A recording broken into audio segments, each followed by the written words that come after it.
മരണത്തിന് മുമ്പ് അങ്ങോട്ടും ഇങ്ങോട്ടും കുറ്റം പറയും, പക്ഷെ മരണത്തിന് ശേഷമാണ് വാഴ്ത്തപ്പെടുന്നത്. ആ വാഴ്ത്തപ്പെടൽ ഒരു ഡയറക്ടർ എന്ന നിലയിലും ഒരു മനുഷ്യസ്നേഹി എന്ന നിലയിലും എങ്ങനെയാണ് കാണുന്നത്? അതെ, സാറ് കാണുന്നത് അദ്ദേഹത്തിൻ്റെ കാര്യത്തിലാണോ? മൊത്തത്തിലുള്ള രാഷ്ട്രീയക്കാരെ അല്ല, എന്താ അറിയോ, അത് നമുക്ക് ആരും മാറ്റാൻ പറ്റത്തില്ല. ഇപ്പോൾ ഇപ്പം എന്തോ നടന്നുകൊണ്ടിരിക്കുന്നത്, ഇപ്പം മരിച്ച് പതിറ്റാണ്ടുകൾ കഴിഞ്ഞുള്ള സംഭവങ്ങൾ പൊക്കിക്കൊണ്ടുവന്നില്ലേ കാണിക്കുന്നത്.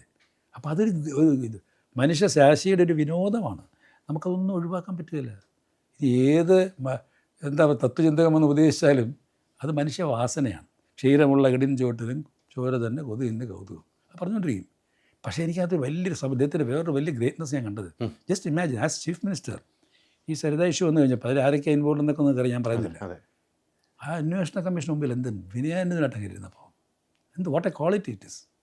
അദ്ദേഹം പോയിരുന്നല്ലോ സുഖമായിട്ട്. പിന്നെ അദ്ദേഹത്തിന് വേറെ വലിയ ഭാഗ്യം ഉണ്ടായത് നിരപരാധിയാണെന്ന് അറിഞ്ഞതിന് ശേഷം മരിച്ചില്ലേ. ആ ദൈവത്തിൻ്റെ കാരുണ്യം എന്ന് മാത്രമേ പറയാറുള്ളൂ.